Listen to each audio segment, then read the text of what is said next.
tardes, queridos oyentes. Bienvenidos a un nuevo programa de Radio Libertad Constituyente, hoy jueves 9 de junio. Con nosotros hoy están en el estudio Olga García, bienvenida. Hola, buenas tardes. Julia Mejías, bienvenida. Hola, buenas tardes. Gabriel Sánchez. Buenas tardes. Enrique Vidal. Buenas tardes. Carlos Fernández. Hola, buenas tardes. Elena Bazán. Hola. Y por supuesto Antonio García Trevijano. Bien, también un saludo esta tarde. Y Olga es la nueva secretaria de gestión que completa la función que dirige Elena, que es la secretaria que conocéis ya de Laura, y ella va a acompañarme, la nueva Olga, secretaria de gestión, va a acompañarme a Bélgica, a Bruselas, para rendir allí sus servicios en todo lo que pueda ser necesaria su diligencia. Hoy acaba de celebrarse una reunión de técnicos, porque esta mañana habéis visto que a veces tardamos más de lo debido, porque no todos David está enfermo, tiene enfermos en su familia y tienen que cuidarlo, ha fallado todo este tiempo, otros también no pueden venir y ha habido un pequeño desorden en la organización técnica y hemos querido poner fin a esa falta de un equipo y personas de repuesto, y a esta finalidad se ha celebrado una bonita y extraordinaria reunión que ha dirigido Carlos Fernández, en la que han asistido, pues no sé, muchos de nuestros asociados de todas las profesiones, para aprender la técnica y que suplir siempre la ausencia de algunos, que no notemos que esa máquina tiene que funcionar como tal máquina, esta, que no dependamos de que alguien conozca o no la técnica para las retransmisiones de radio, y también para lo que hace Elena ahora con el periscope. Así, con esta pequeña introducción doy paso ya al programa de hoy, que creo que está preparado, ya Elena lo confirmará, Sí. sobre la abstención, ¿no? Sí. Y cómo lo organizamos. No es leyendo una noticia, como es nuevo, ¿esto cómo lo hacemos? No, tú empezaste hablando de la abstención, luego habló el invitado que tienes y luego se hacen preguntas. De acuerdo. Preguntas sobre la abstención solamente. Sí, claro. Como está a mi derecha, el catedrático de Historia en Guadalajara, y que ya lo conocéis porque sus primeras contribuciones ya periódicas a nuestras publicaciones han sido extraordinarias, él solamente al tratar el motín del té de Boston, pues ha tenido 4.000 seguidores que lo ha tratado él, y hoy asiste también conmigo para desarrollar el tema de la abstención, que lo mantendremos permanente. Elena nos dirá los periodos, creo que un día hoy es jueves. Los jueves a las 8 de la tarde, excepto la semana que viene, porque estamos en Bruselas el jueves, que se va a hacer el miércoles día 15 a las 8 de la tarde, y luego el sábado antes de las elecciones, que estaréis... Todos los que hemos intervenido en los programas semanales sobre la abstención. ¿De acuerdo? Entonces, hoy el enfoque, el anterior día que hablamos de la abstención fue estuve con Gabriel Albiac, y fue un enfoque interesante. Y hoy, no lo he pensado antes, pero ya sabéis que me encanta la improvisación y la espontaneidad, y con objeto de llegar más lejos en el tema de la abstención, y como nuestra base es distinguir entre abstencionistas y abstencionarios, para distinguirnos de los que no votan por ignorancia, comodidad o indiferencia, nosotros al contrario, al tener una conciencia política tan aguda, desde luego infinitamente más formada y acuciante que la inconsciencia de los que votan, tenemos que enfocar desde varios ángulos, desde varios puntos de vista, el tema de la abstención, porque tratamos de conseguir el mayor número de abstencionarios. Hoy, como empecé también el día anterior, recuerdo con Albiac, que lo empecé recordando la ausencia, para que poder dar paso ahí a la tesis de Jean-Paul Sartre sobre entre el ser y la nada, colocaba en medio también la ausencia. Hoy quiero decir que el concepto contrario a la ausencia de algo de alguien en algún espacio, en algún tiempo, en algún escenario, la idea contraria es la presencia.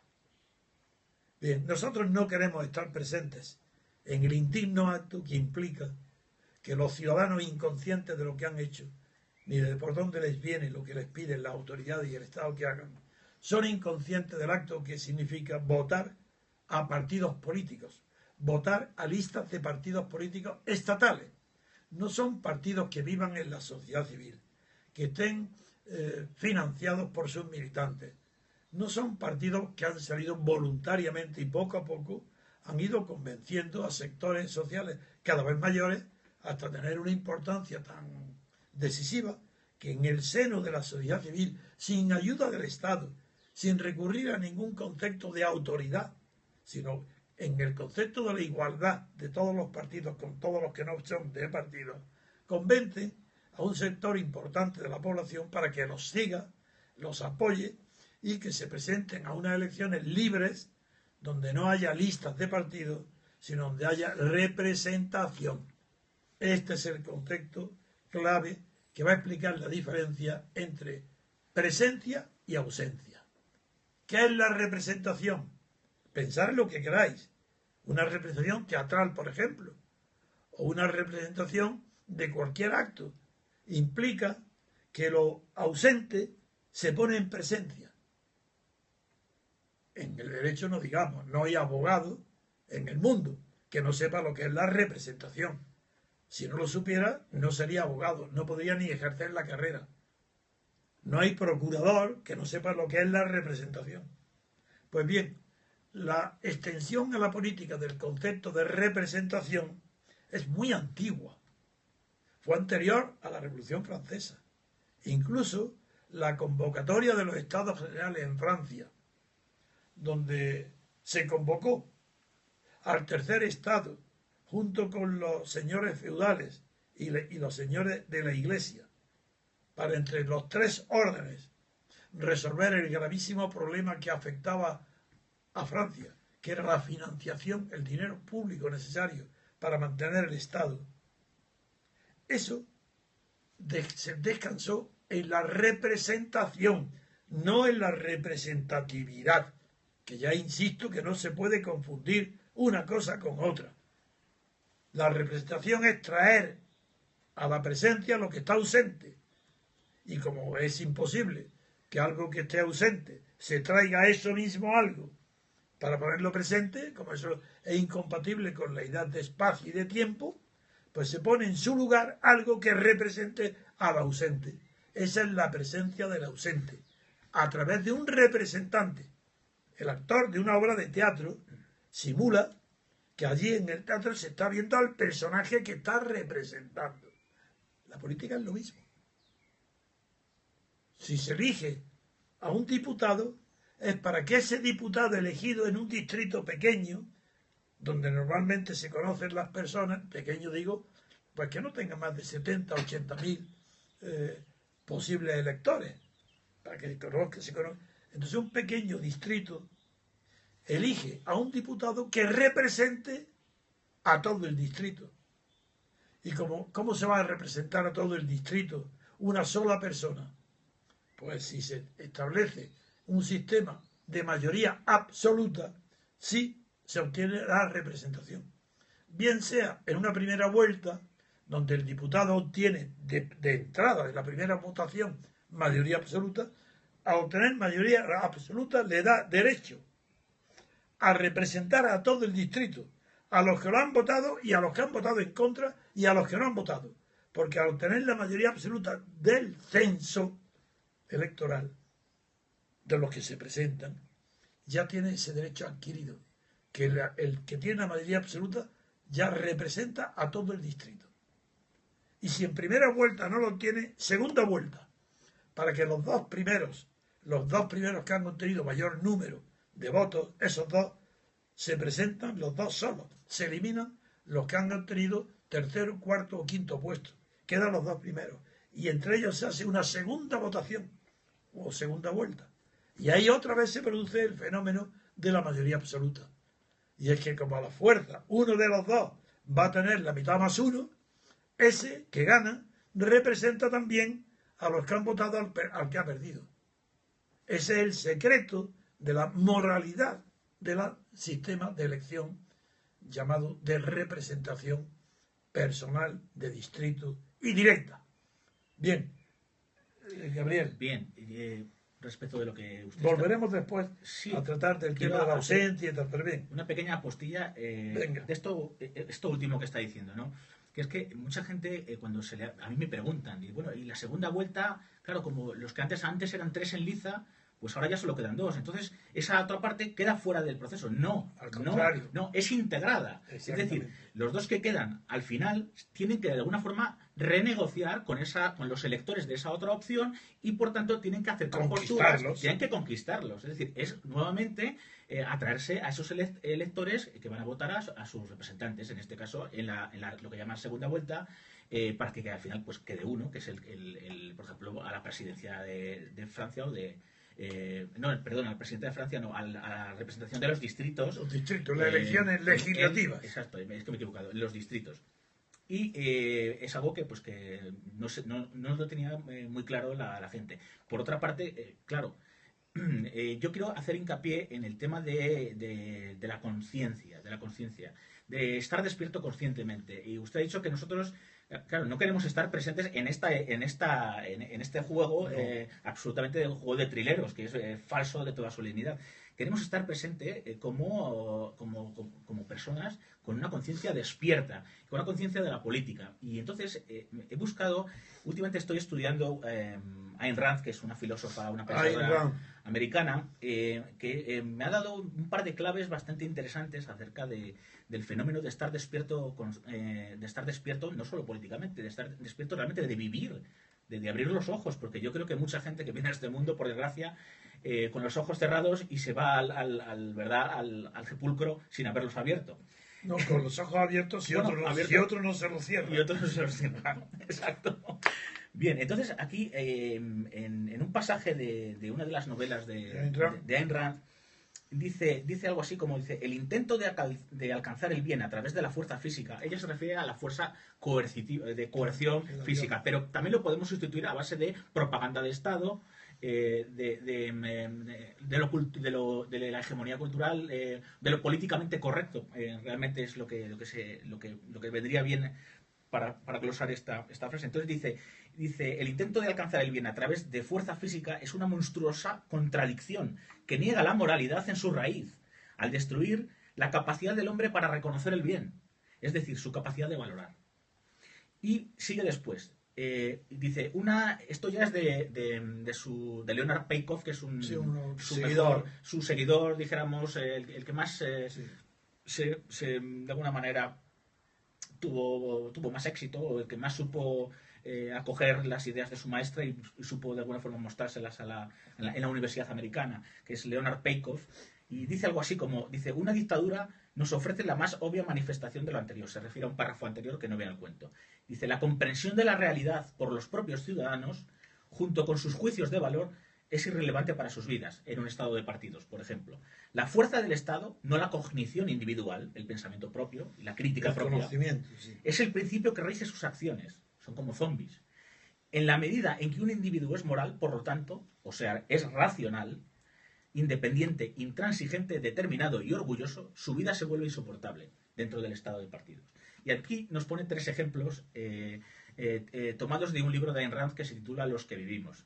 Dice: tal individuo, yo voy a hacer una postilla un poco que puede dar al chascarrillo de alguna manera, ¿no? Para desdramatizar un poco lo que dice Ayn Rand. Dice: tal individuo, es decir, el que vive de alguna forma en una sociedad que no le permite desarrollar su libertad, tiene 3 opciones. Dice que están plasmadas en el libro de Ayn Rand llamado Los que vivimos. Dice: puede intentar huir del país, como hizo Kira, que es uno de los personajes. Puede matarse, como hizo Andrei, es decir, quitarse del medio de alguna manera. O puede tratar de hacer llevadero el conflicto entre fuerza, en este caso del Estado, de la propaganda, de lo falso, y su propia mente, que es su propia cognición de lo que le rodea. Dice, como hizo Leo, que es el tercer ejemplo. Dice, pero claro, anulando uno de los 2 elementos que chocan, el único que está en su poder anular. que es decir, anular su mente. Lo que significa, claro, dice, ahogando su mente a través de promiscuidad, drogas, alcohol o algo equivalente. Llámese una final de fútbol, Claro, claro. ¿verdad? O cualquier acontecimiento de masas o, en fin, de este tipo de manifestaciones de la sociedad actual. Dice, en la medida en que una persona tiene éxito en este cometido, es decir, anulándose a sí mismo, se convierte en el demente forzado, Sí. citado por Ayn Rand. Se convierte en un muerto viviente que acaba perdiendo la capacidad de saber lo que le están haciendo o de importarle. Al final no le importa siquiera, porque ha perdido la capacidad de crítica. Está un ser absolutamente alienado. Dice, ningún curso de acción de tal persona que tal persona tome puede ser correcto, puesto que ha renunciado a la raíz de la virtud. Ni tampoco por la misma razón puede ningún objeto que intente conseguir como un robot ser lo bueno. Es decir, viviendo en la falsedad no se puede alcanzar la virtud. No se puede alcanzar lo bueno. Entraríamos en debate filosófico, Sí. evidentemente. No, pero es un debate. Pero creo que es muy importante Interesante. a la hora de abrir primero, como dice usted, yo le diría otra forma. Hay una cuarta opción, que es hasta la abstención en conciencia. En el caso de las elecciones españolas, ¿no? Ese texto que has leído, Sí. donde habla del demente forzado, me recuerda un pequeño ensayo maravilloso del filósofo Santayana, Jorge Santayana, donde distingue lo que llama él locura normal. El loco normal, a diferencia del loco anormal, es el que vive, el que describe Ayn Rand. Esa persona que ha enajenado su vida es el loco normal. Eso es toda la sociedad. Y sobre todo la sociedad de masas, la sociedad del consumo, la sociedad del deporte, la sociedad de la televisión. Las personas que no piensan por sí mismas nada, pero son iguales que los inmensos millones y millones de súbditos, no de países primitivos o muy poco desarrollados en Asia, en África, no, en Europa. El estado de partidos en Europa, al hacer obligatorio el voto, al impedir la abstención, sí, Bélgica, por ejemplo, a donde voy a dar la conferencia, el voto es obligatorio. Y también en Italia. Hacer el voto obligatorio es una monstruosidad tan grande que figuraron lo que implica, e igual que la dictadura. Con Franco también era obligatorio.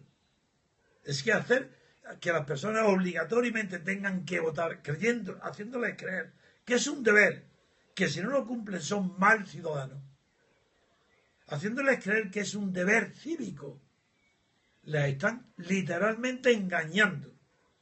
Porque uno de los principios esenciales de la libertad, por tanto, de la libertad política, es que el acto de votar no puede ser nunca un deber, porque es un derecho. Y no puede ser nunca un acto cívico, porque es un acto político. Es un derecho político, no un deber cívico.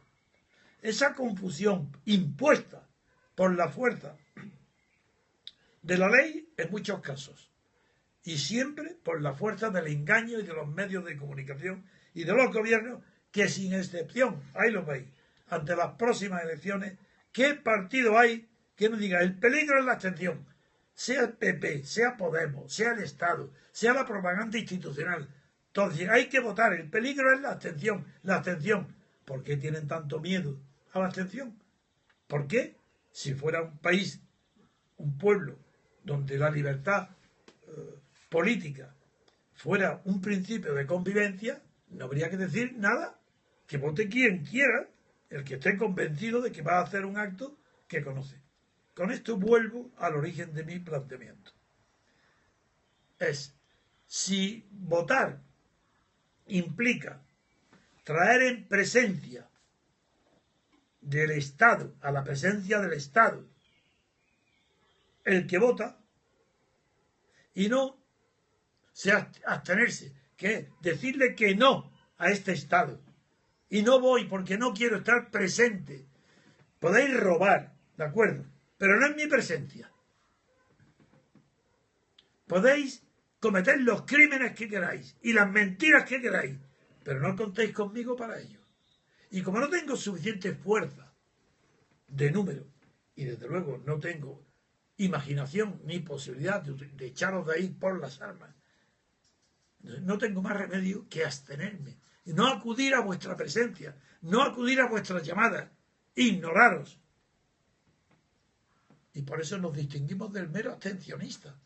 El abstencionista no vota por comodidad, muchos porque no cree, otros porque está enfermo, porque no le da importancia. Nosotros no, le damos muchísima importancia al acto de votar. Tanto que no votamos. Porque le damos tanta importancia que no podemos votar. Porque no tenemos información, no tenemos libertad para expresar lo que queramos. No podemos votar a quien queramos. Tenemos que votar a las listas que nos imponen partidos. ¿Qué son estos partidos? ¿Pero cómo pueden estos partidos pretender que les sigamos? Pero si estos son partidos del Estado, si han nacido dentro del Estado, si son todos herederos directos de Franco, si es la falange multiplicada por 3, por 4, por 10, ¿por qué tenemos que votar? Yo no votaba en el régimen franquista, pues había un tercio que nunca votábamos. ¿Por qué ese tercio no mantiene la coherencia de no votar al continuismo de Franco, al régimen de Franco? Sí, tú, Rajoy, heredero directo de Franco. Tú, Sánchez, heredero directo de Felipe González. Un Isidoro, llamado Isidoro para Franco. Un franquista. Soy heredero de Franco. ¿Y qué queréis? ¿Que os votemos? Yo no votaba a Franco, ¿por qué os voy a votar a vosotros? Y que os digo yo, me refiero a millones y millones de españoles engañados. No pueden votar de ninguna manera, porque la única manera de conservar ellos su dignidad es no votando. Es dando la espalda, el desprecio, ya que no pueden hacer otra cosa, que sería a los corruptos mandarlos a la cárcel. ¿Y quién la cárcel? El 80% de la clase política, todo. ¿Que queréis que votemos a una clase política corrompida, tan corrompida que llega Podemos y Rivera, con la misma corrupción de los que se quieren echar? La misma corrupción. ¿Por qué aceptan ser pagados por el Estado? ¿Por qué aceptan millones del Estado, del contribuyente? De los que no piensan como ellos. ¿Por qué lo aceptan? Corrupción. Ese es el lema principal, el lema que debería estar en las conciencias de toda aquella persona que se sienta auténtica. Persona auténtica, mayor de edad. Bien sea hombre, bien sea mujer. Da lo mismo. El carácter moral se determina en las acciones. ¿Cómo va a haber carácter moral en alguien que vota a partidos que sin excepción están corrompidos sistémicamente y además de estar corrompidos mienten en todo lo que dicen? ¿Habéis visto Podemos? ¿Cómo Podemos está pidiendo la abstención? Pero ¿cómo Podemos, que pasa de un extremo a otro del arco ideológico con una naturalidad y con el transcurso del tiempo de 48 horas? ¿Y Sánchez? ¿Pero qué espectáculo estáis viendo? Ahora Felipe González no quiere la abstención. ¿Y quién pide? No quiere la gran coalición. ¿Y pide que votemos? ¿Que votemos a quién? No, la esperanza está quien no vota. Porque conserva su dignidad. Y los que no creen que sea eficaz no votar son personas que se desprecian a sí mismas. Voy a demostrarlo. Admito, de acuerdo, doy la razón para que se callen. No sirve de nada no votar. Eso no sirve para nada. Son tan cínicos que aunque no le voten, van a seguir con un 1% de los votantes siguen en el poder. De acuerdo, lo acepto. Bien. Sin embargo, sigo diciendo no voto. Pero ¿y cómo puedes decir que no voto? Si sabes que no sirve para nada. Sí, sirve para algo. Mi conciencia. Yo no voto a la corrupción. Si están corrompidos todos los partidos, no puedo votar a ninguno. ¿Que no queréis salvar vuestra conciencia? Bien, eso es un desprecio de vosotros a sí mismos. A vosotros mismos os despreciáis. El que vota no cree en la autenticidad. No cree en la verdad. Y no cree en la integridad moral de las personas. No cree. Y por ser es normal que no crea en él. Que vote. Dime, Gabriel. Sí, bueno, a propósito de, si usted se da cuenta, en el día de ayer o en los últimos días se llevan peleando unos y otros, estos de Podemos y el PSOE, por el concepto socialdemocracia, ¿no? Nosotros somos los verdaderos socialdemócratas. Sí. Nosotros No, somos nosotros. A mí me horroriza. Pero si la socialdemocracia, al fin y al cabo, si está desprestigiada, si está deshecha. Es decir, si la socialdemocracia es en parte nace después de la Segunda Guerra Mundial, impuesta... la socialdemocracia sale antes. La socialdemocracia, o sea, los países socialdemócratas, es cierto que es incluso anterior a la revolución bolchevique, por supuesto. Lo que pasa que, no la socialdemocracia, los estados de partidos me refería. Ya. Y al final, claro, la socialdemocracia hoy en día, pues, y usted habla de por qué se ha llegado a tal... yo entiendo que se ha llegado a tal degeneración moral, a tal degeneración de falta de amor propio, incluso, sí, de orgullo. pero es por el relativismo implantado, que tiene mucho de culpa estos sistemas socialdemócratas. Pero, es decir, cuando se anulan los valores, sí, o se equiparan todos los valores... Es que si lo dice así, derecho, directamente, sin decir la experiencia que ha habido de socialdemocracia, primero, contra la cual se revela el Partido Comunista de Lenin, y Lenin ataca a la socialdemocracia alemana diciendo que son los asesinos de Rosa Luxemburgo, los socialistas llamados allí socialdemócratas. Sin ese antecedente no se comprendería. Les llaman los liquidadores, ¿no? El artículo de Lenin a los liquidadores. Digo, que no son nada. Los liquidadores de la social. Sí, pero que dice que en el fondo no son nada, que son gente sin escrúpulos. Bueno, pero es que sin decir eso no se entendería el ataque tuyo radical.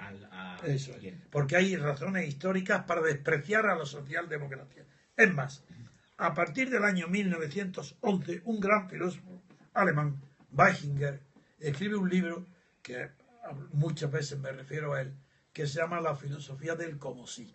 Nadie ha interpretado mejor esa filosofía del como si como los partidos socialdemócratas, que fingen, actúan como si hubiera libertad, actúan como si hubiera democracia, como si hubiera representación, y no hay ni libertad, ni democracia, ni representación. No la hay. Se puede demostrar científicamente como un hecho imposible de negar.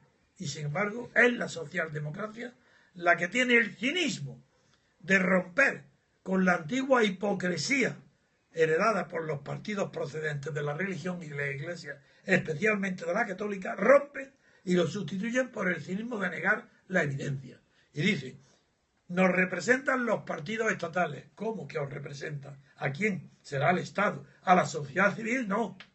¿Y qué es lo qué indica la idea de representación? Pues que la sociedad civil, la gobernada, esté representada, es decir, esté presente a través de otro, de una figura, esté presente en el Estado, transitoriamente en el gobierno. Por eso estamos en contra de todo sistema de representación, de toda ley electoral que no parta del principio de que solamente son representables los individuos y solamente los pueden representar otros individuos, jamás una personalidad jurídica como un partido político.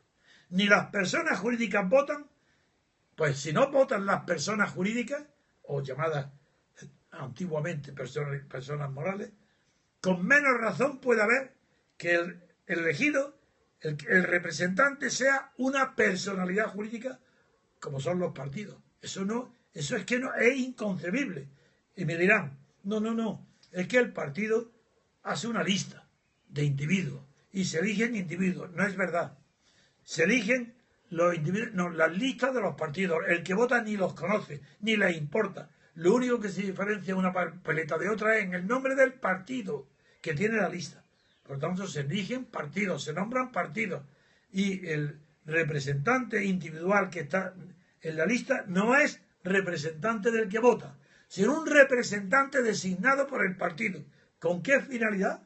¿Para que represente al partido en las definiciones de su programa? No, para que represente al jefe de partido cuando esté en el Parlamento y cumpla con su primera y única obligación, que obedezca las órdenes recibidas y nombre presidente del gobierno al jefe de las listas de partido. Esa es la función. Entonces, como no hay legislativo, si hubiera elecciones legislativas todavía, pero ¿de qué estáis hablando? ¿Estáis votando en qué? Una elección legislativa, mentira, si no es verdad. Si nadie va a legislar de los que nombráis, en esas listas van a Madrid, se reunirán en una asamblea, en unas cortes, para elegir al presidente del gobierno. Es mentira. No hay elecciones legislativas. Estáis eligiendo a Rajoy, a Sánchez, a Podemos y a Rivera. Punto. No hay más. ¿Y eligiendo a qué? Al gobierno. Es mentira. ¿Cómo podéis estar participando en unas elecciones que son mentirosas?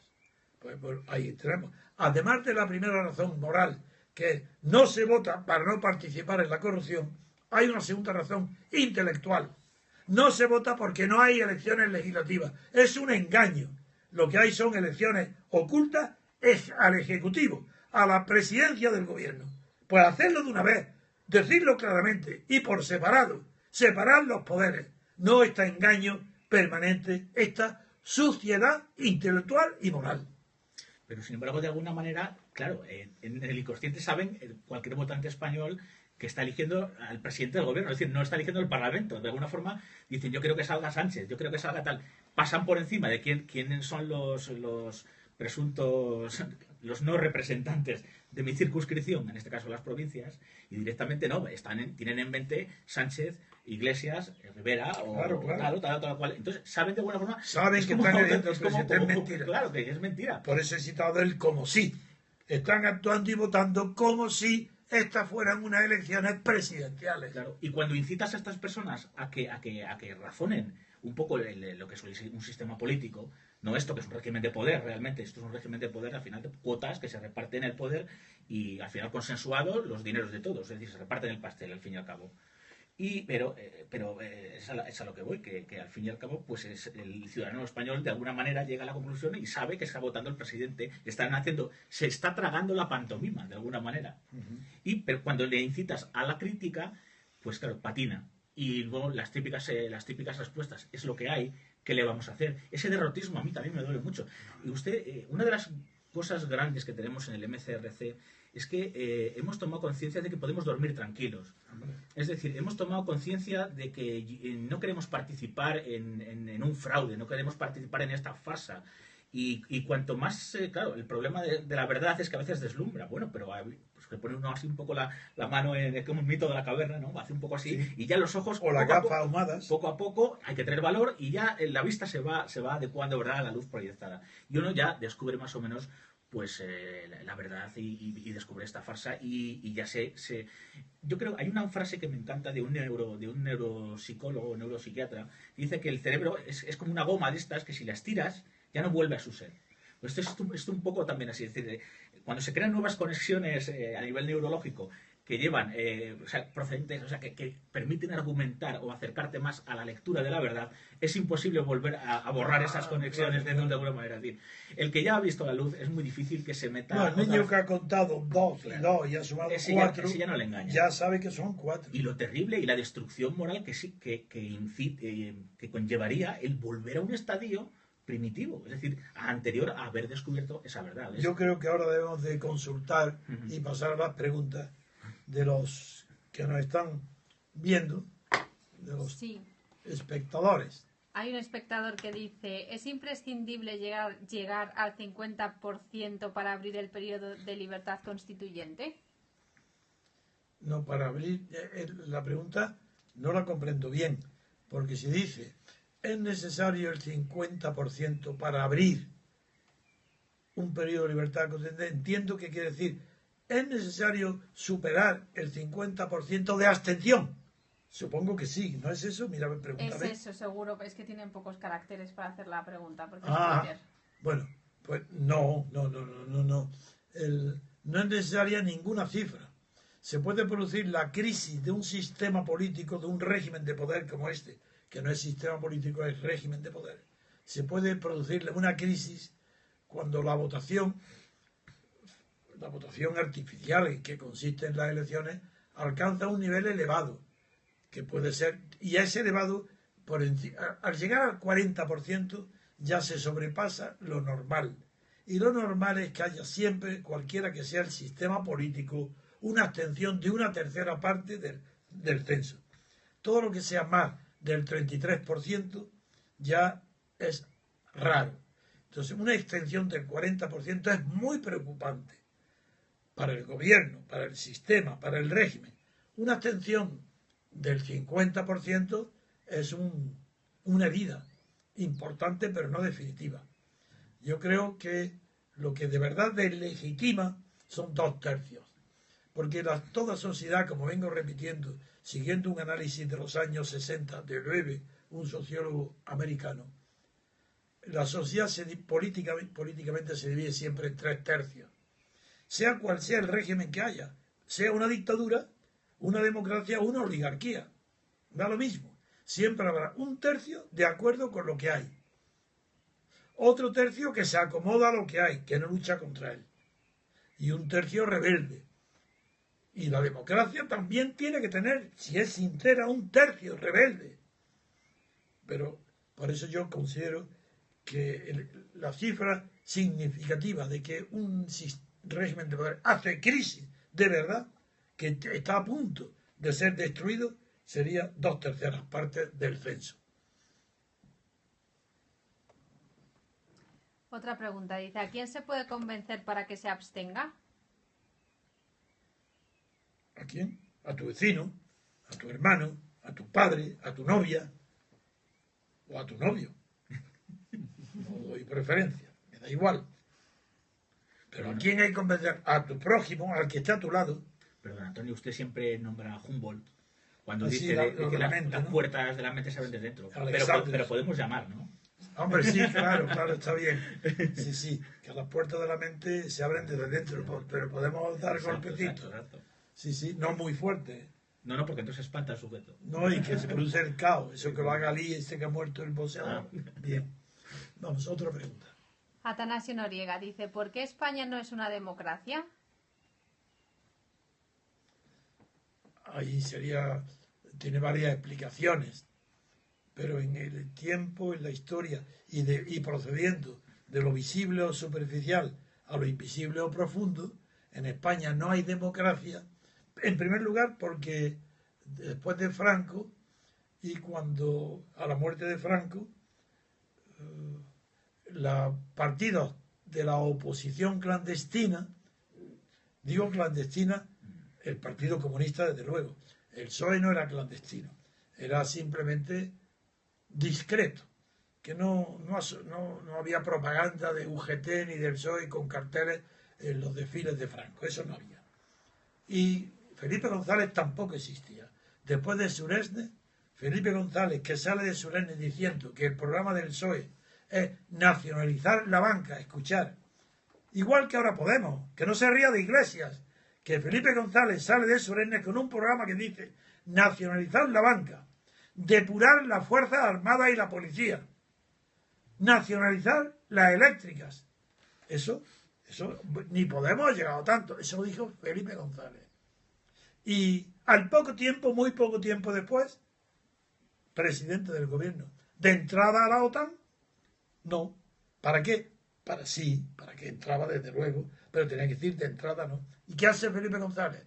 Un simulacro que renuncia al marxismo, como si alguna vez lo hubiera sabido. Si no lo ha leído, si no sabe quién es Carlos Marx, ¿cómo va a entender esa mente turbia y enredada por dentro en sus neuronas? ¿Cómo va a entender el Capital de Carlos Marx? Sí, quizá haya entendido el Manifiesto Comunista para saber, yo no soy de esos. Y entonces renuncia al marxismo.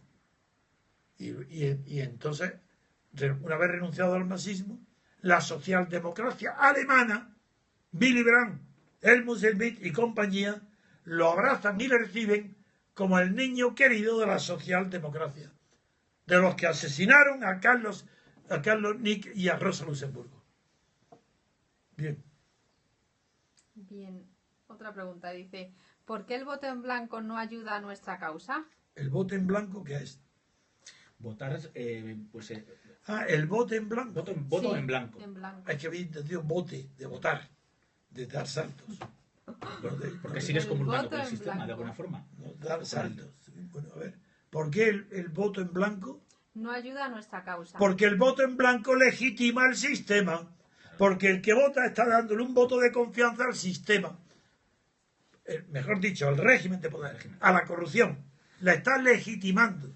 Porque el que vota en blanco dice, mire lo que dice, me encanta el régimen que tenemos, me encanta esta monarquía impuesta por Franco, me encanta que se vaya de cacerías de elefantes o de mujeres, me da igual.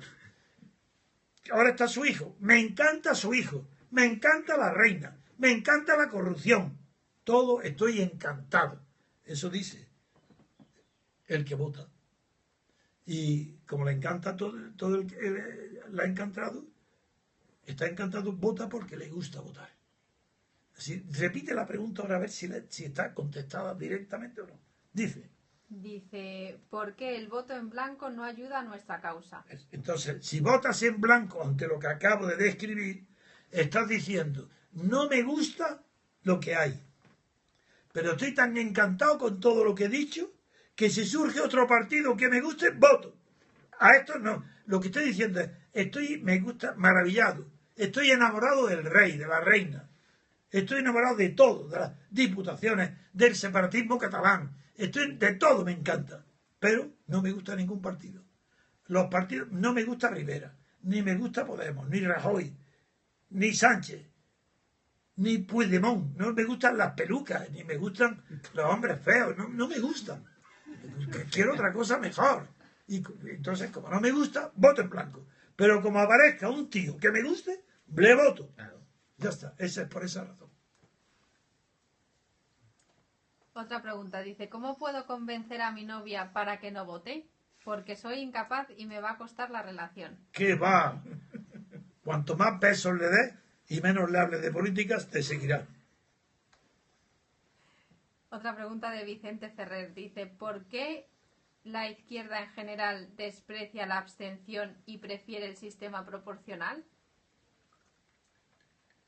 No conoce la izquierda, no conoce... Es una herencia del caciquismo, es una herencia del siglo XIX, cuando todavía no estaban organizados los partidos de masas, es decir, el Partido Socialista. Se pensaba que si se concedía el derecho de voto a los pobres y a las mujeres, que ese voto popular y el voto femenino iban a traer la revolución en las urnas, porque era imposible que los pobres apoyaran la corrupción de los caciques y los ricos. ¡Qué ignorancia! No sabían que cuanto más pobres haya y más derechos se le den de votar, más fuerza tendrán y mejor votarán a los caciques. Es que ese no es el tema de la política. El política es mucho más profundo que ese. Es que la crítica al cacique no puede venir de la inteligencia individual de la sociedad. Tiene que venir de arriba. Tiene que venir de la hegemonía cultural que conquiste dentro de la sociedad civil. Un grupo que diga la verdad y que adquiera la hegemonía. Esos son los que abren los ojos. Pero una persona que sigue la voz de un oligarca o de un cacique, o que le compran el voto con dinero como en Andalucía. Pero ¿qué pasa? El sistema de Andalucía no es un sistema prebendario. El de Susana Díaz y de Griñán. Ese no es un sistema donde el andaluz que vota al socialismo lo hace por estómago agradecido, porque está recibiendo los seres, porque está recibiendo la corrupción, los frutos, vota. Eso es lo que hacían antes con el caciquismo. Los antiguos caciques hoy son los modernos partidos estatales que reparten la corrupción, migajas, porque la gran parte se la llevan ellos, pero dejan algunas migajas para que voten. Es decir, los cinco, el duro que en un tiempo se simbolizaba lo que costaba un voto. Otra pregunta, dice, ¿qué le parece a don Antonio la propuesta de Isidoro de ley electoral a doble vuelta con 15% de umbral? No entiendo lo que es. Isidoro se refiere a Felipe González. Quieren un sistema proporcional a doble vuelta, fíjese. ¿Pero quién dice eso? Yo no lo sabía. Responde tú, yo no lo sabía. No conozco ¿Pero realmente. quién lo hace eso? He oído en... ¿No dice Isidoro? Sí, Isidoro. ¿Y quién es Isidoro? Isidoro Felipe González. Entonces, ¿Felipe González ha propuesto eso? ¿Cuándo y dónde? Yo no he leído sé jamás. He oído en voces dentro del Partido Socialista. Ojo, no doy nombres porque no venga, puedo... ¿qué es lo que ha oído? Pues esto, que igual que dicen que ahora estas elecciones son una segunda vuelta. Porque no eso lo dice Podemos. Sí, lo dice Podemos y pero el PSOE no. Y los medios de comunicación también. No, tampoco. En parte. No. los medios de comunicación... Nos están criticando a Podemos que quiere hacer aparecer que esto es una segunda vuelta para poder recoger los frutos de la... No. Esa mentira solamente la ha dicho Podemos. Solamente lo ha dicho Iglesias. El PSOE ha dicho que esto no es segunda vuelta, que son otras elecciones. Es segunda elección, no segunda vuelta de la primera. Pero los que quieren, como Podemos, recoger los frutos del ridículo que ha hecho Sánchez, dice segunda vuelta. Y Sánchez, a su vez, como es muy tonto, si el más tonto de los que hay en circulación es Sánchez, entonces Sánchez dice, no, claro, como si no hay gobierno de cambio, fíjate la palabra cambio, la palabra cambio quiere decir gobierno mío, Sánchez cambio, y es verdad que sería un cambio. Sí. Yo creo que sí, desde luego. Hombre, en vez de presidente del gobierno Sánchez, vaya cambio. No tiene barba. Bien. Pero él dice que el gobierno del cambio, como quiere culpar del gobierno del cambio a Podemos, diciendo, nadie lo puede negar, él se levantó de la mesa y no apoyó un gobierno con el PSOE. Entonces, por eso le interesa decir que es segunda vuelta. Pero no. Además, esa discusión no nos llevaría a clarificar ante los espectadores la pregunta que nos hacen. Repite la pregunta. La pregunta es, ¿qué le parece a don Antonio la propuesta de Isidoro de ley electoral a doble vuelta con 15% de umbral? Y luego ha aclarado es que yo creía que Umbral murió hace algún tiempo, era un buen escritor y tenía algo más del 15% de su artículo. Él cobraba bastante. Yo no entiendo, yo no conozco otro Umbral, pero conociendo el lenguaje del pedante ridículo Felipe González, quizás haya llevado Umbral de ese espacio que hay al entrar en las casas, que se entra por un umbral. No sé lo que es umbral. O también se puede ser una sombra, porque la parte de umbralia es otro significado de sombra. Es que no entiendo. Si es pedantería de Felipe González, me lo explico. Como él no sabe hablar, él dice gobernanza. Que explique, decirle a Felipe González que explique lo que sí significa gobernanza. Porque yo sí sé lo decir. Gobernanza es el gobierno de un hotel, o de un hospital, o de una gran casa, por una mujer que se llama gobernante. Esa es la gobernanza.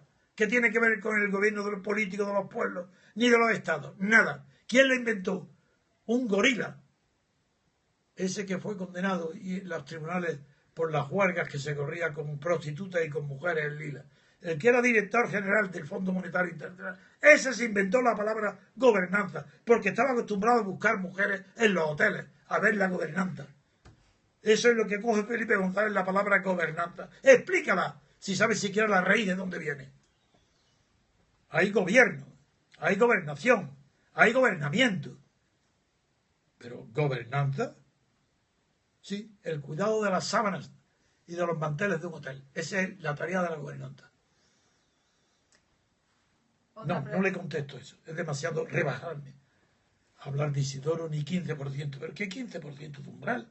¿Qué quiere decir? Eso no lo entendió tampoco. Pues ya está. Pero lo que no entienden hubo algunos catedráticos de estos catedráticos de Derecho Constitucional, sí, que querían hacer una mezcla. Como es un sistema que está, como no es representativo, es un sistema que al haber surgido varios partidos en liza, colapsa. ¿Pero qué significa umbral? La palabra umbral, ¿qué es? Bueno, el umbral es el umbral de una puerta, ¿no? Sí, también, un umbral. Sí. Entonces, algunos querían hacer una extraña mezcla de hacer segundas vueltas en el propio sistema proporcional. Como si fuera representativo. Una aberración. Como no entiendo ninguna palabra de lo que dicen, prefiero decir, no entiendo nada. Por tanto, no puedo responder. Yo me gusta que me hablen en español. Cosas que yo entienda. Lo que no entiendo, digo, yo de eso no sé nada. Preguntarlo en otro sitio. Otra pregunta. Una vez nos abstengamos y el sistema comience a agrietarse, ¿cómo hemos de actuar? Eso es muy largo.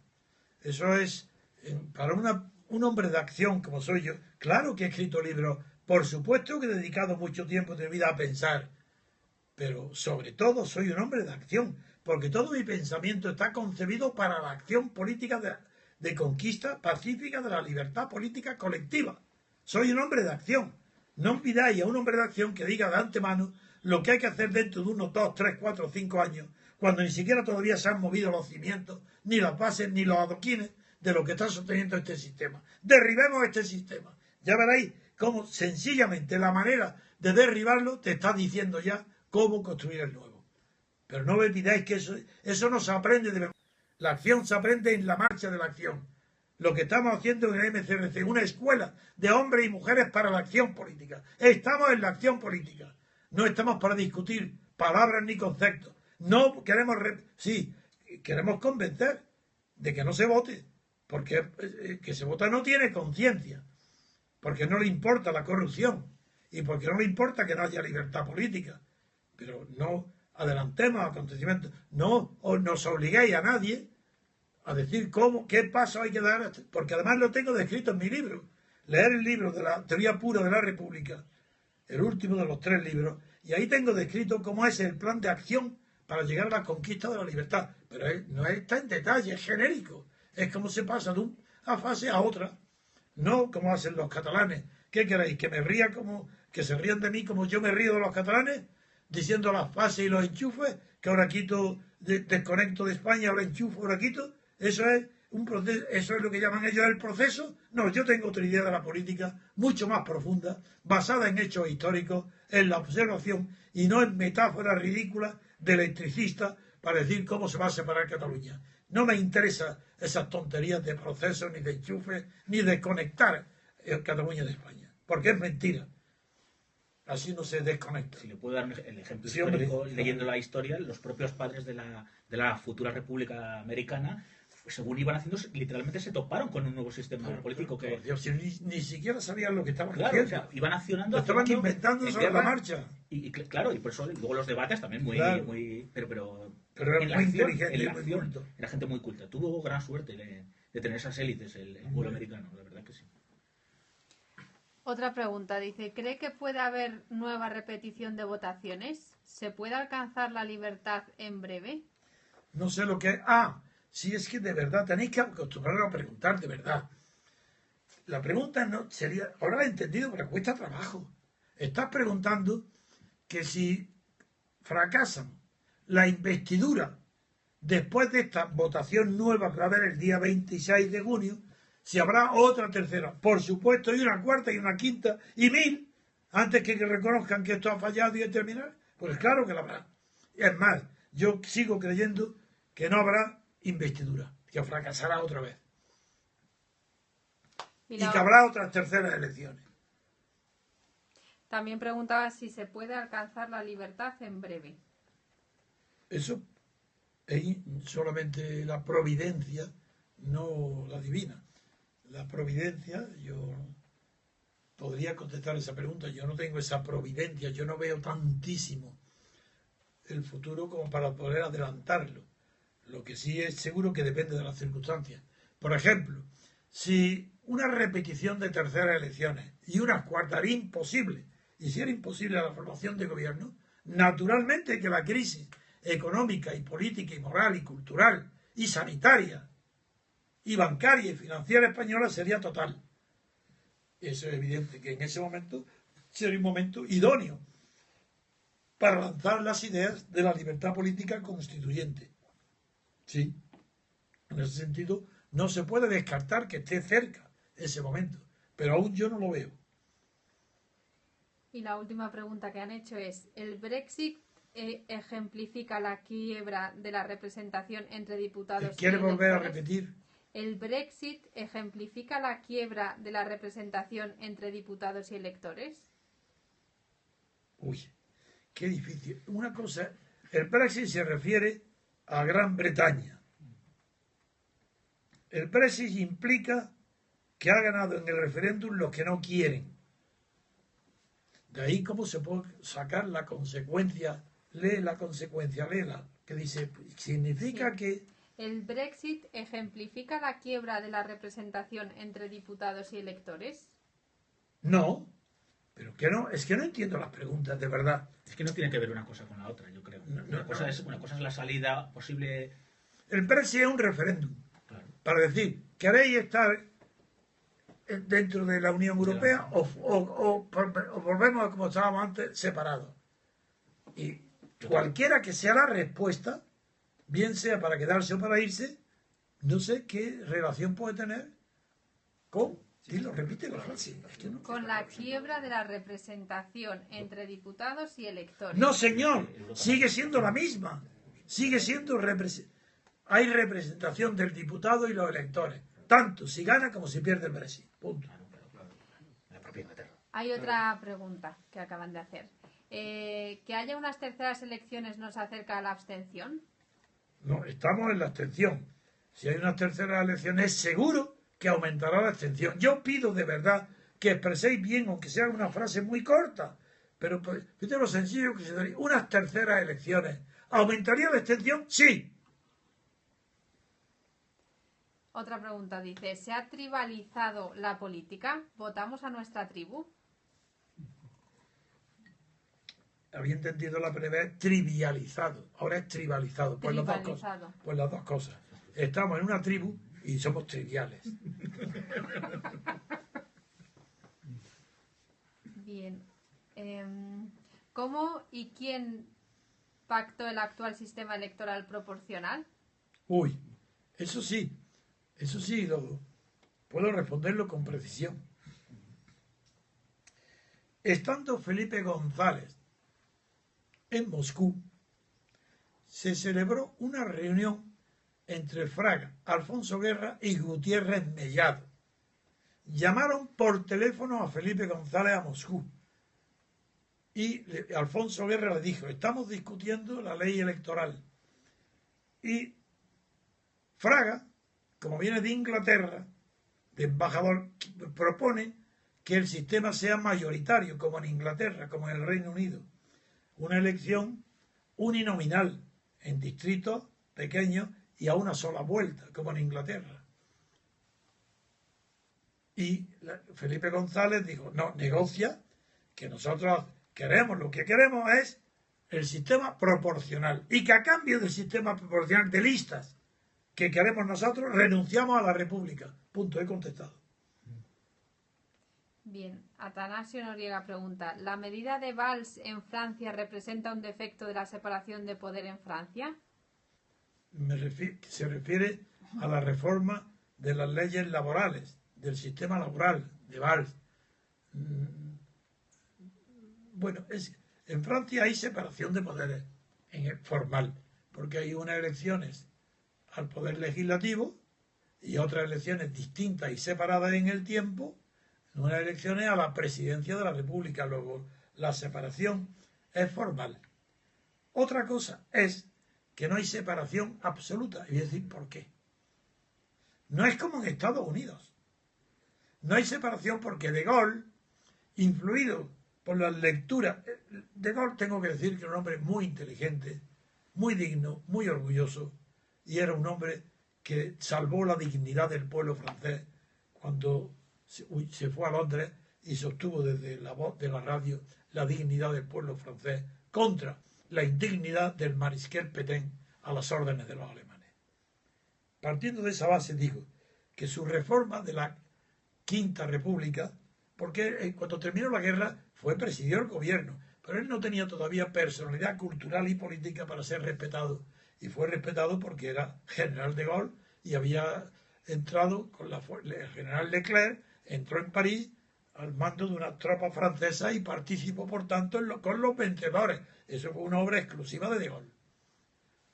Pero De Gaulle no concibió hasta el golpe de Estado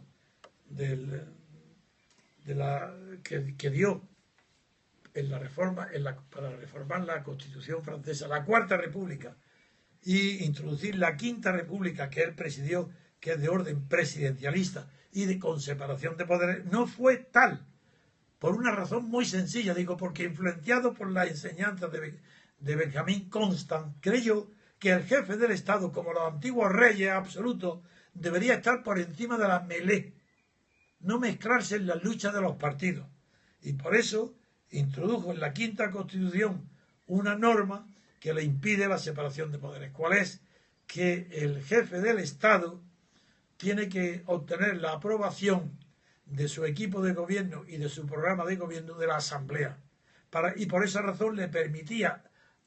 ¿Por qué? De Gaulle estaba obsesionado. Para él la política era el poder. En eso tenía toda la razón. Pero es que para él el poder era el poder internacional. Era Estados Unidos.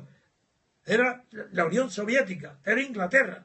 Y entonces De Gaulle con esa visión del poder, él lo que quería reservarse como jefe del Estado, como presidente de la República, era la política internacional. Y lo demás era una cuestión que él llamaba nada menos que una cuestión de intendencia. Y eso se lo dejaba a los partidos despreciándolos.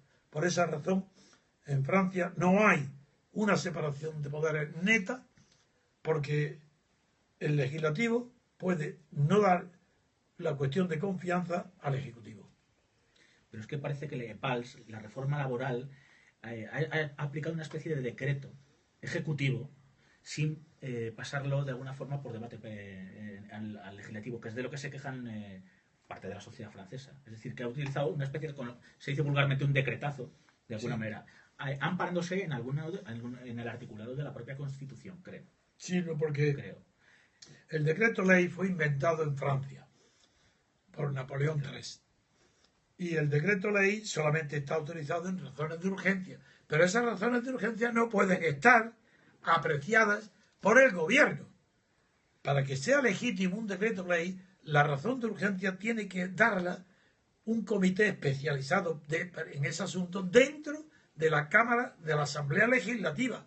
Y esto es lo que no ha tenido la reforma por decreto que ha hecho Valls. Entonces tiene una oposición enorme. Pero yo creo que el desprestigio de Hollande es tan grande que todos los movimientos que hace son ridículos. Es más, quiero aprovechar algo que tal vez ya lo insinúe en la próxima conferencia que dé en Bruselas. Y es que como todos los síntomas hoy es que el Brexit va a ser real, como hoy las encuestas son favorables a la salida del Reino Unido de la Unión Europea, ya empiezan las maniobras en Alemania y Francia para ver cómo compensar la ausencia de un tercer árbitro, de un tercer pie para sostener el equilibrio europeo. Y empiezan a estar pensando en darle mayores poderes a Italia. Si se ha empezado ya. Es decir, se está preparando Alemania y Francia para la pérdida de equilibrio continental entre los poderes si sale triunfante el Brexit, la salida de Inglaterra, de Gran Bretaña, del Reino Unido. Bien. Otra pregunta. ¿Cree que si hay otra repetición de elecciones tratarán de hacer una ley electoral a la italiana? Lo creo firmemente. Creo que es lo que están esperando. Que ya los acontecimientos aconsejen hacer una ley electoral para que el Estado le regale al partido más votado los votos que necesita para tener mayoría absoluta. Eso es lo que quiere Rajoy. Rajoy sabe que va a sacar la mayoría simple. Bueno, pues él quiere que el Estado le regale, si saque el 30%, pues 20% más para que tenga mayoría absoluta. Creo que sí. Ese es el camino que lleva España, el modelo italiano, el que ha conseguido Renzi, Matteo Renzi. Otro espectador dice, yo tengo una duda desde que conozco el movimiento. ¿Cómo podemos cambiar el sistema de gobierno?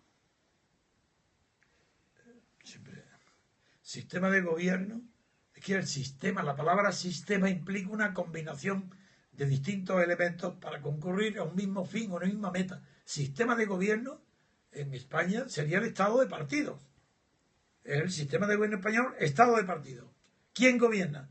Un equilibrio entre distintos partidos. ¿Cómo se fija ese equilibrio? Mediante el sistema de elección proporcional que fija las cuotas de participación de cada partido en el Estado, en la financiación del Estado, en el poder del Estado. ¿Cuál es la pregunta? La pregunta es, bueno, dice, yo tengo una duda desde que conozco el movimiento. ¿Cómo podemos cambiar el sistema de gobierno? Acabo de decir lo que es el sistema de gobierno. Mediante una revolución. Así de claro. No violenta. Una revolución pacífica. Pero que ponga patas arriba lo que hay. Lo que no se hizo a la muerte de Franco hay que hacerlo. Hay que acabar con la corrupción y la oligarquía. No se puede andar con paños calientes. La reforma sería estúpida. ¿Reforma de qué? ¿Es que acaso hay algo que funcione? ¿Que veis? El rey Felipe VI, ¿eso hay que salvarlo? ¿Por qué? Ah, no, si hay la reina, bueno, a lo mejor. Una reina sin rey, pues a lo mejor una regente. Lo ha habido muchas veces. No, es imposible. No hay nada que salvar. Pero lo que hay que hacer, ¿qué es? Conseguir un periodo de libertad constituyente, de libertad colectiva, de libertad política colectiva.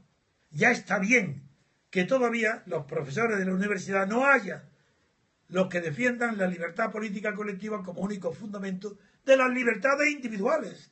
¿Por qué hay libertades individuales en España? Porque la han conquistado los españoles. ¿Cuándo? ¿Acaso intervinieron los votantes españoles para elegir diputados a Cortes Constituyentes? Si no las hubo. Si no hubo ni un español que pudiera optar a ser libre.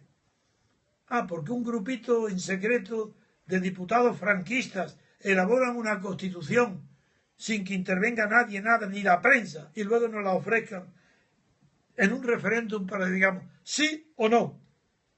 ¿Que haréis esta constitución? ¿Sí o no? Ninguna. Pero es que eso, ¿no os dais cuenta que ese solo sistema de referéndum es plebiscito, no es un referéndum? No se elige nada. Si hay la respuesta es sí o no, no se elige nada.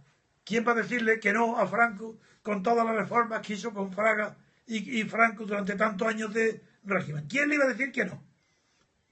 ¿Quién? ¿Sí o no? ¿Sí a una esperanza de mejora o no? Seguimos como igual. Todo referéndum que sea sí o no es falso. Muy bien. Bueno, esto no es una pregunta sobre abstención. No, no importa. ¿Aceptaríamos una acción de fuerza de militares que dijeran que se pondrán a nuestras órdenes? Hombre, bueno, yo tengo una experiencia, la he contado. El gobernador de Las Palmas, cuando yo fui a presidir allí la manifestación de 150.000 personas que organicé en Las Palmas, el gobernador de Las Palmas se puso a mis órdenes. Y yo, claro que la acepté, pero tuve la prudencia de no darle orden ninguna. Así me hice la ilusión que estaba el gobernador de Las Palmas a las órdenes de la oposición a Franco. Y las dos últimas preguntas que tampoco tienen que ver con la abstención. Dice, ¿el pueblo está maduro para la libertad colectiva? Uy, esa es una pregunta fantástica, buenísima. Está respondida hace muchísimo tiempo por Kant. ¿Está preparado un niño para aprender a andar?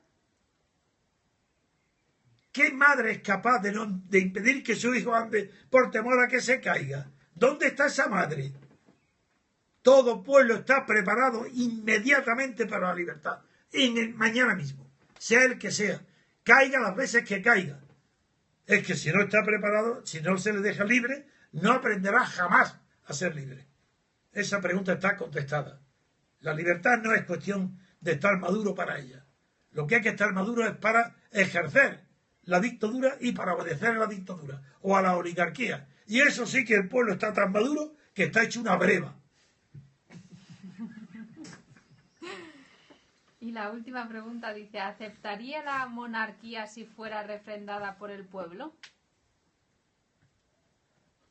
En la hipótesis de un periodo de libertad constituyente, con libertad colectiva, con honestidad, respeto a la verdad y al rey, y resultado de todo ese proceso constituyente fuera que en un referéndum electivo, donde pudiera elegirse república y monarquía, y dentro de la república la opción de los partidarios de la república segunda, parlamentaria, o de una república presidencialista como la que nosotros defendemos.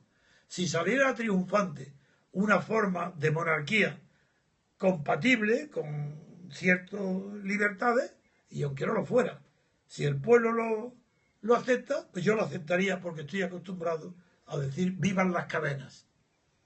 Si el pueblo quiere ser encadenado, que continúe. ¿Qué voy a hacer yo? Por lo menos yo lo que estoy seguro es que yo no sería encadenado. Muy bien. Pues no hay más preguntas. ¿No hay más? Bueno, pues invéntate alguna tú. Mira, acabas de hacer una. ¿Estáis preparados para una revolución no violenta? Totalmente. Ojalá mañana mismo. Ojalá, preparados, no, deseándolo ardientemente. Millones de españoles pacíficos en las calles para coger el poder de verdad, para acabar con el separatismo catalán, vasco, etcétera, para introducir inmediatamente la libertad de información en la prensa, en la radio, en las televisiones, para que no haya ya nada más, ningún monopolio. Eso como pasos previos a la apertura de un periodo de libertad constituyente. Pues ya está. Muy bien, pues gracias por vuestras preguntas y creo que vamos avanzando en las preguntas. Dice otro, mira que acaba de hacer. Si fracasa la UE, ¿también lo haría el euro? A ver cómo entiendo la pregunta, no la entiendo. Que si fracasa la UE, también lo haría el euro. Si el fracaso de la UE comportaría... Si el fracaso fracasa del euro. la Unión Europea, fracasaría. Yo creo que sí, porque la sola salida... No, el Brexit no, porque como la salida, el Reino Unido no forma parte de la zona euro, eso no le va a afectar. Pero si, por lo tanto, el Brexit no. Pero una crisis profunda de las instituciones europeas continentales evidentemente acabaría con el euro. Pero eso no se ve, no está a la vista. Otra pregunta dice, ¿por qué no comparte las teorías de los clásicos de Mosca, Pareto y Michels? Es que esta no la ha cogido bien, la verdad. No, está bien. No, la pregunta está bien. Sí. Yo claro que la acojo. ¿Quién le ha dicho que no? Yo he leído y conozco desde Mosca, de Caetano Mosca, Pareto, a todos, y a Michel. Conozco muy bien lo que es la teoría de la circulación de las élites, las teorías de la ley de hierro de la oligarquía, el concepto de clase política de Mosca. Eso lo conozco a la perfección. Y eso es compatible con una crítica a las democracias de finales del siglo XIX, democracias parlamentarias, antes de inventarse el estado de partidos. Por tanto, es compatible. Esas teorías participo de ellas, creo en ellas. ¿Qué me importa que fueran de tendencia fascista o totalitaria? Los que descubrieron estas leyes son genios. A mí qué me importa, es como los que atacan a Carl Schmitt, el fundador nada menos que de la ciencia constitucional, pues muchos lo atacan porque fue de luego hitleriano, fue nazi. ¿Y qué? Si lo que hay que leer son sus obras, no seguir sus ejemplos y sus vidas. ¿O es que acaso solamente las personas de una vida edificante pueden escribir obras trascendentes para la humanidad? ¿No? El propio Heidegger, ¿no? Un ser y tiempo es uno de los cúlmenes del pensamiento del siglo XX, desde luego. a pesar de su conducta personal, ¿no? Desde luego. Bueno. Y tantos otros. tantísimos otros. Es un ejemplo permanente. Lenin, sin ir más lejos, Lenin para mí es un genio. Es un genio, pero tuvo una vida honesta, tuvo consecuente. Sí, Lenin, claro que además lo reunía, reunía todo, prácticamente era teórico, lo ponía en práctica, era un revolucionario, claro. Es uno de los hombres más grandes de la humanidad, eso no hay duda ninguna. Pero es que lo he dicho, eso lo sé desde pequeño, y nunca he sido comunista, ni marxista, ni socialista, nunca. ¿Qué tiene que ver eso para apreciar las cualidades intelectuales o morales de los demás? Sean de la ideología que sean. No somos sectarios. Yo quiero ver en los adversarios, quiero ver grandes cualidades. Eso no se estimularía. Pero es que acaso es un adversario para nosotros, Pablo Iglesias. Pero es que eso puede estimular la inteligencia o la finura espiritual o moral de alguien. Pues si eso son desechos de la sociedad, es un desecho. En fin. Me dice Agustín López que te diga que si quieres comentar algo del acto de las elecciones para ir calentando el ánimo. ¿De qué elecciones? ¿Cuáles? Es que no sé si se refiere a lo que vamos a hacer el sábado, al programa especial que vamos a hacer el sábado, ¿a qué se refiere? Pues dile, está ahí, que te lo diga, vamos a hacer diálogo, Agustín. ¿A qué elecciones te refieres? Ya sabéis que yo El entiendo... acto del día de las elecciones. Que diga yo, ¿qué va a pasar el día de las elecciones?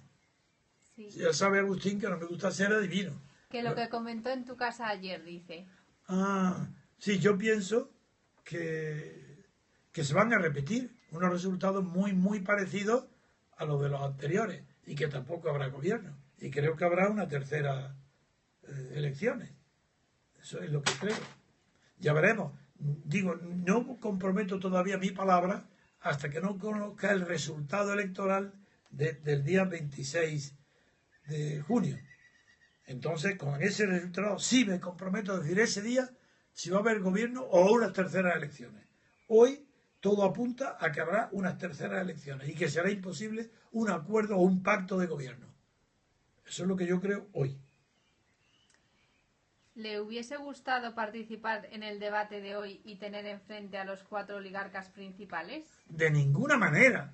¿Cómo voy a rebajar yo a discutir con esos ignorantes? Imposible. Imposible. Ni me apetece, ni me gusta, y me degradaría yo mismo. ¿Discutir ante quién? ¿Sánchez? ¿Concebís que yo pueda estar discutiendo con Sánchez?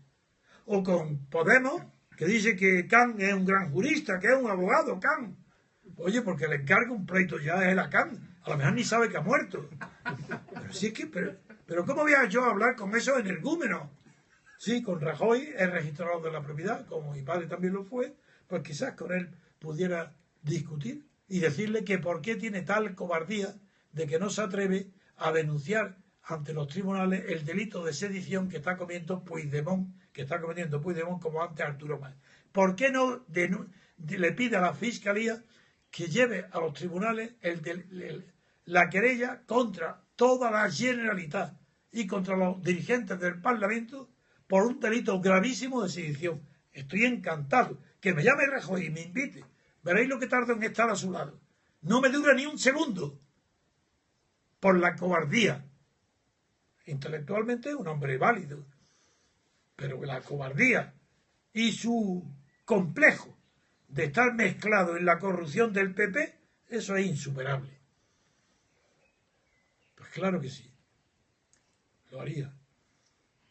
¿Cómo romper los velos de idiotez que tejen los medios? A ver, es que he estornudado. ¿Cómo romper? ¿Cómo romper los velos de idiotez que tejen los medios?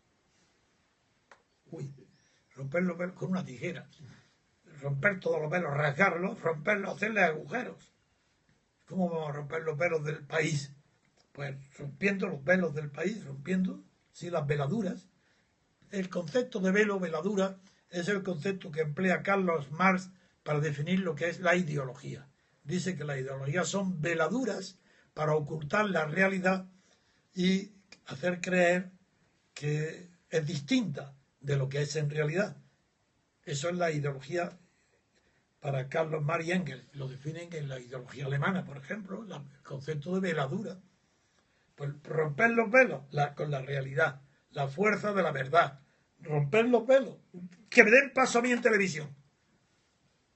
Que me lleven a una hora de máxima audiencia a la 1 o a la 6. Veréis lo que dura romper el velo. Cada minuto un velo distinto rompo. No porque yo sea una persona que tiene el secreto para romper velos, sino porque no estoy velado, estoy vedado. En cambio, todos los que van a la televisión están velados, como las fotografías antiguas de un carrete de fotos que se abre y la luz los vela. Así están ellos. Que se pongan ante mí y veréis cómo quedan todos velados. Y yo, que estaba vedado, dejaré de estarlo. Que me llamen a la televisión. Ahí tenéis la prueba, pedidlo. ¿Por qué no me llaman? ¿Acaso creéis que hay alguien que dude de mis conocimientos políticos? ¿Es que hay alguien que dude de saber que nadie como yo ha contribuido al conocimiento intelectual de lo que es la política y la ciencia política en Europa y en el mundo? ¿Acaso hay alguien que dude de mi dedicación a la lucha por la libertad durante el franquismo? Ni uno. Por eso, razón, no me llaman. Porque quieren velarme. No, eso no lo han conseguido. Velarme sí, pero velarme no.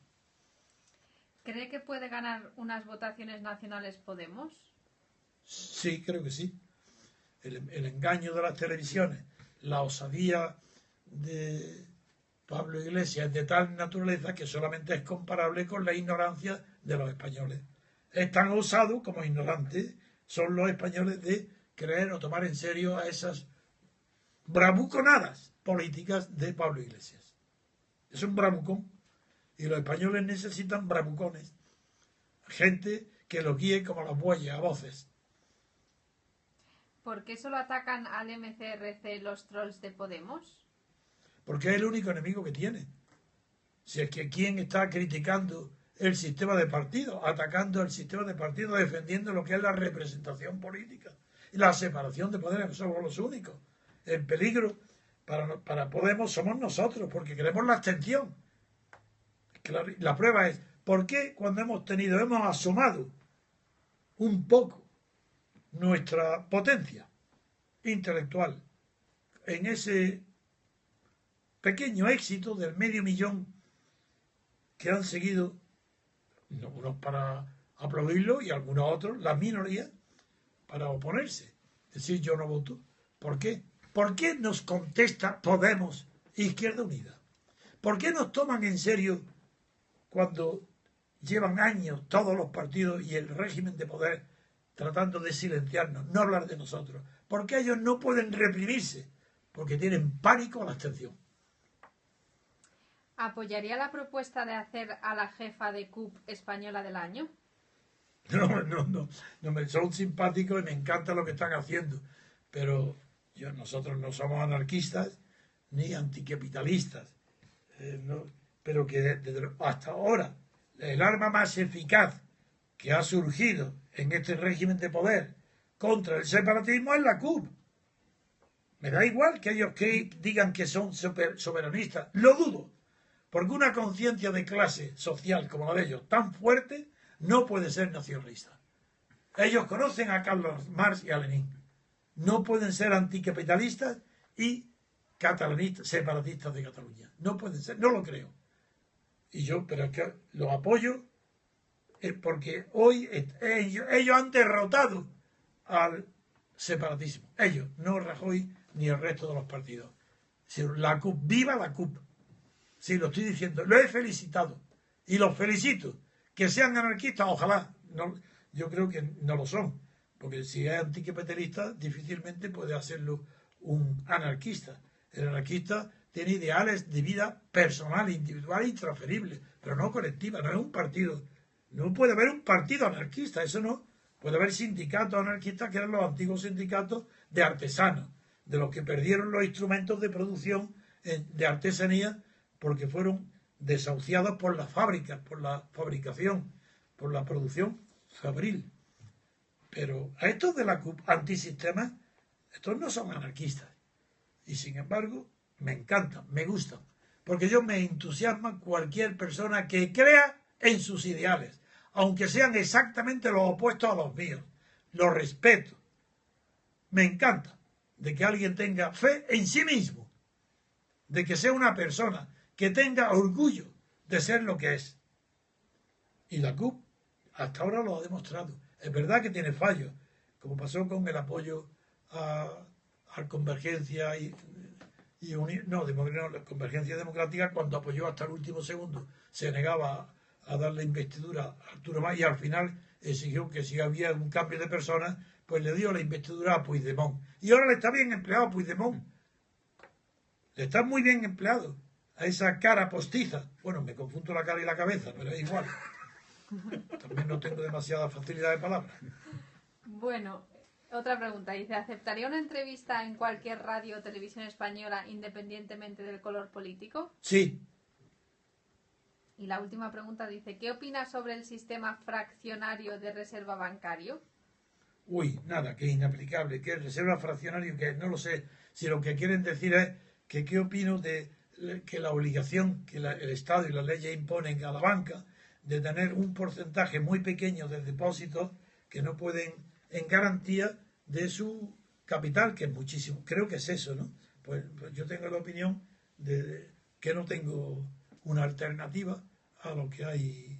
No creo que haya una fuerza política capaz de transformar o modificar el sistema bancario del capitalismo mundial. Y si lo hubiera, fuera posible, fuera mejorar, sería partidario, pero yo no la conozco. Y acaban de hacer otra pregunta que dice, ¿qué otros aliados puede tener el MCRC en la sociedad civil y política? Los anarquistas, desde luego. Yo no veo de momento más que los anarquistas y también creo que las personas cultas, las personas que han cultivado el conocimiento de la historia y de los sistemas políticos también son nuestros aliados, porque la cultura les impide engañarse a sí mismos, no pueden. Es decir, nuestro aliado es moralmente los anarquistas, políticamente las personas cultas.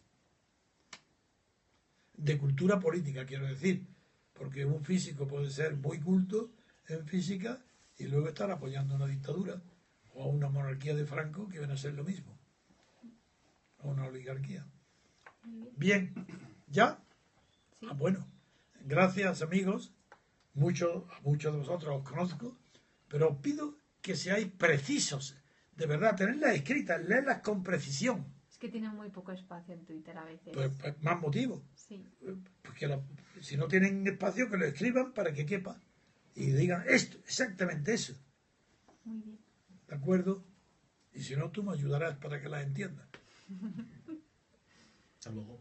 Muy bien. ¿Estáis contentas?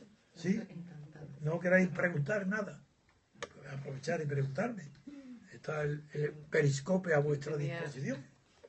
Unas preguntas, pero se han contestado Sí, bastante bueno. y muchas Bueno, de ellas. Pues muchas gracias que me Solo va a agradecer. acompañar a Bruselas. No, gracias a todos vosotros, a usted, don Antonio. por Muy favor. bien. Bueno, pues nada más, Elena.